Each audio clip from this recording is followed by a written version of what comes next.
Okay, the last problem we're going to take a look at here is problem number 5, and this is when we dispose of an asset. Again, let's assume we're using that same asset, cost us $7,200. It had a useful life of 5 years, but at the end of year 4, we're going to sell this asset for $500. Here are the ledger accounts before we do anything. The equipment is $7,200 debit balance. The accumulated depreciation is $4,800. The book value, that is the difference between the cost and the accumulated depreciation, the book value is $2,400. We're going to sell this asset for $500 cash. All right, if the asset is on our books at $2,400, the net of the cost and the accumulated depreciation, we're only going to get $500 for it. You should think to yourself, we're having a loss. What's the journal entry? The journal entry is to debit the cash we get, $500. Anytime you dispose of an asset, you've got to get rid of the accumulated depreciation. This asset has a accumulated depreciation as a credit, so to get it down to 0, we're going to have to debit that account. The equipment has to come off the books, $7,200 debit. To get rid of that, we're going to have to credit that. And we have a loss. How much is the loss going to be?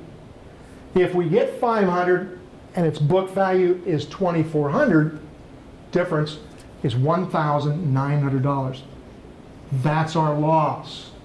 That loss is recorded in continuing operations, but it is recorded the net at $1,900. Let's take a look what if the same facts were the case and we sold this asset for $3,000. Okay, so it's got a book value of $2,400. We sell it for $3,000. What do you think? Gain or loss? Sold it for more than book value. Got to be a gain. Come on back and I'll show you what the journal entry looks like in just a second. Okay, again, we're on the 5th problem on fixed assets, and I just asked you a question. What if we sold this asset for $3,000 when it had a book value of $2,400? Well, the difference between $2,400 and the sale price of $3,000, I didn't put it there, but it would be $3,000, would be $600. There would be a gain of $600. Notice, the cash, what we receive, we still get rid of the depreciation. We have to do that. We record the gain, and we happen to have the equipment coming off the books at $7,200.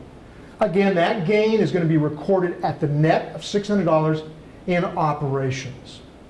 All right, also in your handout, there were 2 additional things. The natural resources, and under natural resources, I want you to know that they relate to things like timber, coal, oil, gravel, things that are naturally in the system, in the earth, or grow on the earth. And those items are accounted for a little bit differently than fixed assets. First of all, the method of allocating the cost off is called depletion. Not depreciation, but depletion. And I have given you in the handout some journal entries that I would like you to know. The second thing is we have an area on intangible assets. Intangible assets represent long-term rights, a right that you have over an extended period of time, such as a patent. You have the right to make that, or a copyright, or a franchise, or a franchise fee, or a trade name, or a trademark.